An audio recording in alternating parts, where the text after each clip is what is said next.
নমস্কার, চলে এলাম আবার একটি নতুন ভিডিও নিয়ে তোমাদের জন্য। আর আমার আরও একটি নতুন ভিডিওতে তোমাদের সকলকে স্বাগত জানাই। আজকে শনিবার, তো আজকে আমরা ভোর 4টের সময় বেরিয়ে পড়েছিলাম বড় মায়ের পুজো দেওয়ার উদ্দেশ্যে। তো আমরা ঘুম থেকে যখন উঠি তখন বাজে হচ্ছে 4টে। তারপর আমরা উঠে রীতিমতো স্নান সেরে শ্রেয়ানকে মিঠাইকে স্নান সেরে আমরা সবাই যখন বার হলাম তখন প্রায় বেজে গেছে 5টা। তো আমরা বার হয়ে দেখলাম রাস্তায় অনেকগুলি ডাবের দোকান ছিল। তো শ্রেয়ানবাবু বলছিল যে বাবা একটু ডাব খেতে চাই, তো ও একটু ডাব খেলো। তো তারপর ওকে একটুখানি আখের রসও বললো যে মামা খুব আখের রস খেতে ইচ্ছে করছে। তারপর আমরা সবাই মিলে একটুখানি আখের রস আর ডাব খেয়ে তারপর ওখান থেকে রওনা হলাম বড় মায়ের উদ্দেশ্যে। তো আমরা আজকে মোটামুটি রাস্তা ফাঁকাই ছিল। আমরা যখন এখানে এসে পৌঁছালাম তখন বাজে 7:30। তো পৌঁছে দেখলাম প্রচণ্ড ভিড়, প্রায় 2,500-3 হাজার মানুষের অলরেডি লাইন পড়ে গেছে। তো যাই হোক, আমরা লাইন দিলাম এবং লাইন দিয়ে অবশেষে যখন মায়ের কাছে পৌঁছালাম তখন বাজে 8:30 পৌনে 9টা মতন। তো মায়ের কাছে আমরা প্রথমে গিয়ে আমরা একটুখানি ওই মায়ের ওখানে একটা গঙ্গা ছিল, তো সেই গঙ্গায় একটু হাত মুখ ধুয়ে আমরা ফ্রেশ হলাম।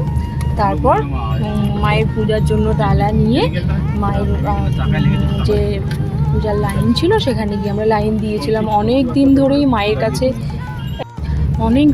বড় মায়ের কাছে আসবো করে আর আসা হয়ে উঠছিল না, আসলে ঠিক সময় হয়ে উঠছিল না। তারপর ভাই বলল যে চল দিদি পুজোটা দিয়ে আসি। তো সেই কারণেই আজকে বার হওয়া। আর সত্যি কথা বলতে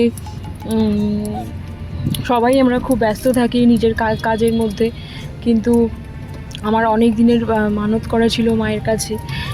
আমি ভীষণ অসুস্থ হয়ে গিয়েছিলাম, তো তখনই আমি মানত করেছিলাম যে ভালো হয়ে গেলে মায়ের কাছে পুজো দেব। তো সেই উদ্দেশ্যেই মায়ের কাছে আসা। তো অনেক লাইনের পর যখন মায়ের কাছে গিয়ে পৌঁছালাম, সত্যি বলতে কি অনেকটা শান্তি অনুভব করছিলাম মায়ের মুখটা দেখে। সেটা বর্ণনা করা যায় না, এতটাই মায়ের স্নিগ্ধ রূপ। তো খুব সুন্দর আমরা পুজো দিতেও পেরেছি এবং মায়ের রূপ দর্শন করতে পেরেছি। আমরা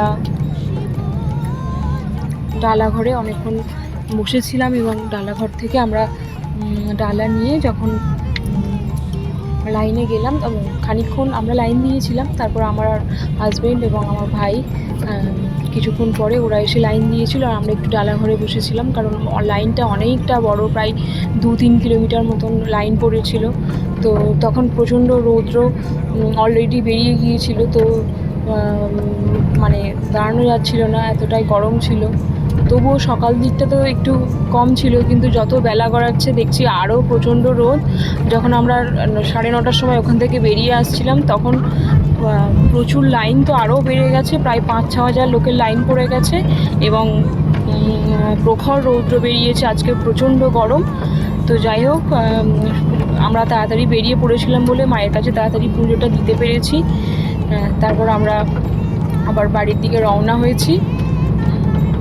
তো তারপর অনেকটা লাইন পেরোনোর পর আমরা অবশেষে মায়ের মন্দিরের সামনে এসে পৌঁছই, যেখানে অনেক ওড়না বাঁধা ছিল। সবার মনস্কামনা বলে এখানে ওড়না বাঁধা হয়, তো আমিও একটা ওড়না বেঁধেছিলাম ওখানে। তো তারপর পুজো দেওয়ার পর আমরা একটু আখের রস খেয়েছিলাম।